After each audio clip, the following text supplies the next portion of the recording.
सरयू नदी के पास एक बहुत बड़ा जंगल था। उस जंगल में काफी सारी जानवर रहते थे जो प्यास लगने पर नदी में आकर पानी पीते थे। नदी के दूसरे किनारे पर एक और छोटा सा जंगल था जहां बहुत कम जानवर थी। एक दिन बड़ी जंगल का छोटा खरगोश सरयू नदी के पास आकर पानी पी रहा होता है।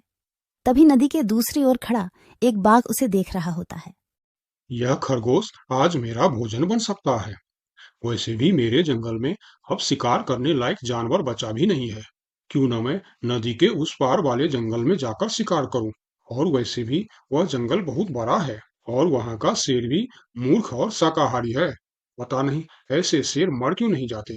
बाघ खरगोश को देखकर शिकार करने की सोचता है और शिकार करने की लालच में नदी के दूसरी ओर चला जाता है। अपनी ओर बाघ को आता देख खरगोश वहां से भागने लगता है, पर तभी बाघ उसे आवाज देकर रोक लेता है। अरे खरगोश, मुझे देखकर कहाँ भाग रहे हो? तसल्ली से पानी पी लो भाई। मैं तो बस तुमसे बात करने आ रहा था। क्या तुम सच बोल रहे हो? हाँ, मुझे तुम्हारे जंगल का शेर सिंह के बारे में बात करना है। मैंने सुना है कि वह तुम्हारा बहुत चिंता करता रहता है। खरगोश समझ चुका था कि बाघ उसे अपनी बातों में फुसलाने की कोशिश कर रहा है। इसीलिए खरगोश उसकी बातों का कोई जवाब नहीं देता और तुरंत वहां से भागने लगता है। परंतु खरगोश बाघ से तेज नहीं भाग पाता और बाघ उसका शिकार कर लेता है। यहाँ के जानवर बड़ी आसानी से शिकार हो जाते हैं, तो क्यों न मैं इसी जंगल में रहकर आसानी से शिकार किया करूं। बाघ अभी इसी जंगल में रहकर ही शिकार करता रहता है। इस तरह से जंगल में जानवर कम होने लगते हैं। एक दिन अरे लोमड़ी, मैंने सुना है कि तुम अपनी सहेली से मिलने के लिए दूसरे जंगल में जा रही हो। हाँ, लेकिन तुम्हें मेरी इतनी चिंता क्यों हो रही है? देखो लोमड़ी, तुमने सांप के अंडे के साथ जो हरकत की थी, जिसके लिए तुम्हें शेर सिंह ने सजा दी थी, इसके लिए तुम जंगल से भाग नहीं सकती। लेकिन मैं भाग नहीं रही हूँ। मैं तो अपनी सहेली से मिलने उस जंगल में जा रही हूँ। पर मुझे शक है कि तुम मौके देखकर भाग भी सकती हो, इसीलिए मैं तुम पर नजर रख रहा हूँ। देखो भैया, मैं शेर सिंह की हुक्म का पालन कर रही हूँ, लेकिन तुम अपना ड्यूटी ढंग से नहीं कर रहे हो। क्यों? तुमको क्यों लग रहा है कि मैं अपनी ड्यूटी ढंग से नहीं कर रहा हूँ? दरअसल इस वक्त तुम्हें जंगल में हमारी जानवर पर ध्यान रखनी चाहिए, क्योंकि हमारी जंगल की जानवर कम हो रहे हैं। सुना है जंगल में कोई शिकारी घुस आया है जो हमारे जानवरों का शिकार कर रहा है। लोमड़ी, तू चालाक है, ये मैं जानता हूँ, लेकिन मैं भी इतना बेवकूफ नहीं हूँ, ये तू जान ले। मैं तेरे बातों में नहीं आने वाला। याद रखना, अगर आज तुम मेरे बातों पर यकीन नहीं करोगे तो तुम भी किसी दिन कोई शिकारी जानवर का शिकार बन जाओगे। चाहे जो भी हो जाए, मैं तुम्हें यहाँ से जाने नहीं दूंगा। देखो, मेरा जाना बहुत जरूरी है। मैं 2-3 दिन में वापस आ जाऊंगी। मुझे जाने दो।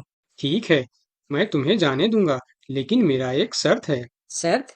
कैसी शर्त? यही कि तुम्हें उस जंगल के थाने में जाकर रोज हाजिरी देनी होगी। मुझे मंजूर है। लोमड़ी को पता था कि जंगल से जानवर कम हो रहे हैं, इसीलिए वह हाथी की शर्त मानकर वहां से चली जाती है। वहीं दूसरी ओर हाथी जंगल की निगरानी करने लगता है। तब दिखता है कि जंगल से कुछ खरगोश गायब है। इस चिंता में कई खरगोश आपस में बात भी कर रहे होते। देखो भाइयों, हमें सावधान रहना होगा, क्योंकि जंगल से खरगोश गायब हो रहे हैं। हाँ, लेकिन इस बात का फरियाद हमें शेर सिंह को करनी चाहिए। तभी खरगोश की बात सुनकर हाथी उनके पास आता है। क्या हुआ है भाई? तुम सब आपस में क्या मीटिंग कर रहे हो? मुझे भी बताओ। हाथी भैया, तुम शेर सिंह के सेनापति हो। क्या तुम हमारी फरियाद राजा तक पहुंचा सकते हो? अरे भाई, तुम्हारी रक्षा करना ही मेरा ड्यूटी है। बताओ, तुम्हारी क्या शिकायत है? हाथी भैया, कुछ दिन से हमारे कई साथी गायब हो गए हैं। अगर तुम्हें अपनी जंगल की फिक्र है तो हमारी साथी खरगोश को ढूंढ के लेके आइए। क्या तुम्हें किसी पे शक है? हम सिर्फ इतना जानते हैं कि जो खरगोश गायब हुए हैं वह सब पानी पीने के लिए नदी के पास गए थे और तब से वापस नहीं आए हैं। और वह लोग गायब कितने दिन से हो रहे हैं? पिछले कई दिन से एक एक करके खरगोश गायब हो रहे हैं हाथी भैया। खरगोश की बात सुनकर अब हाथी को भी लोमड़ी की बात पर यकीन हो जाता है। लोमड़ी भी यही कह रही थी कि जंगल में कोई शिकारी आया है। हाथी वहां सोच ही रहा होता है कि तभी वहां 2 बकरी आती है। हे भगवान, अब क्या होगा? कौन बचाएगा हमें? अरे बकरियां, क्या हुआ है तुम्हें? क्यों रो रही हो? हाथी भैया, अच्छा ही हुआ जो आप हमें यहीं मिल गए। हम शेर सिंह के पास शिकायत करने जा रही थी। तुम भी शिकायत करना चाहती हो? हाँ, आखिर तुम लोगों का क्या तकलीफ है? हाथी भैया, कुछ दिन पहले कुछ खरगोश जंगल से गायब हुए थे और अब बकरियां भी गायब हो रहे हैं। लगता है कोई शिकारी हमारे जंगल में घुस आया।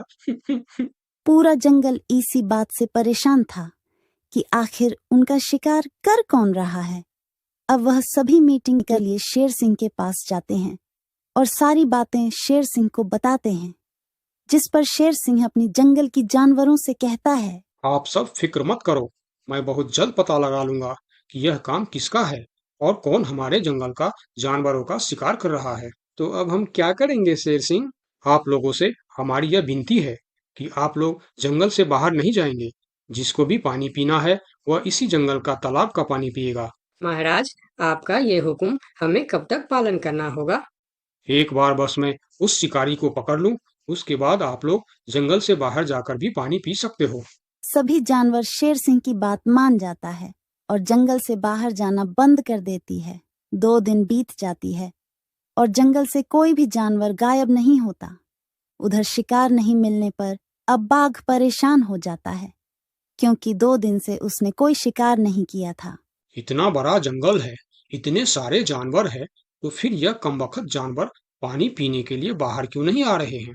2 दिन से मैंने कोई शिकार नहीं किया, भूख के मारे मेरी जान निकल रही है। लगता है अब शिकार करने के लिए नदी का किनारा छोड़ जंगल के अंदर जाना पड़ेगा। आखिर मैं भी तो देखूं, इस जंगल में सभी जानवर आखिर गायब कहाँ हो गए हैं।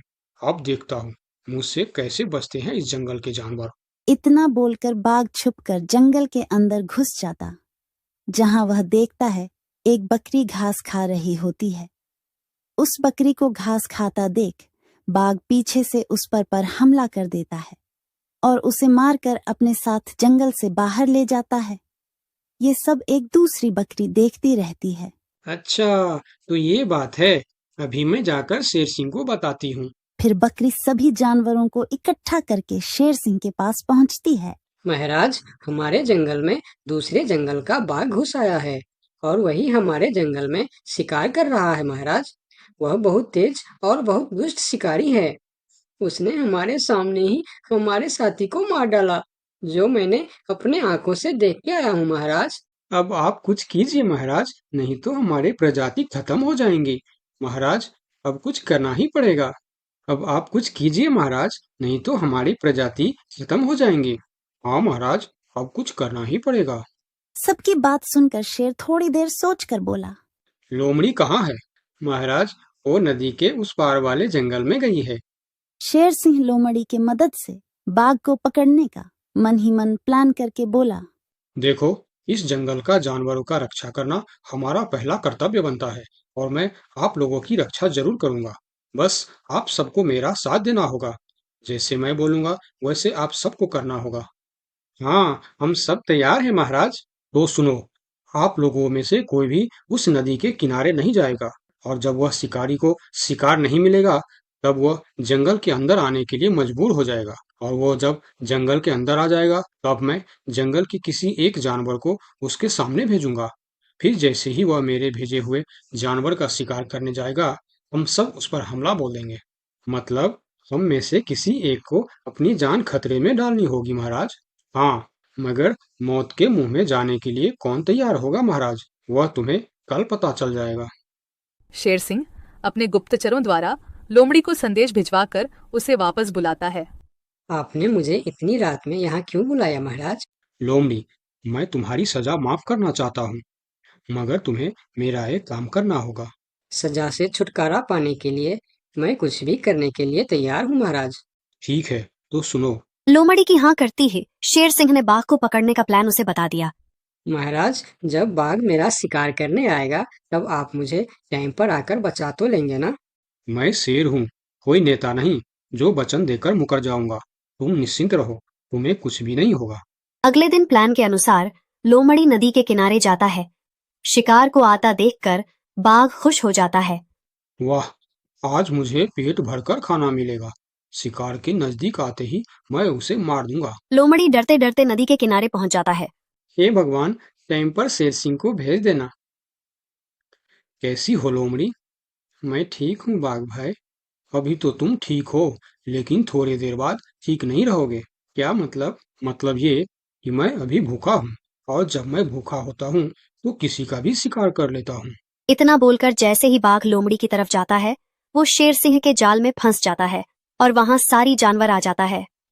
बाघ, तू शिकार के लालच में मेरे चंगुल में फंस गया है।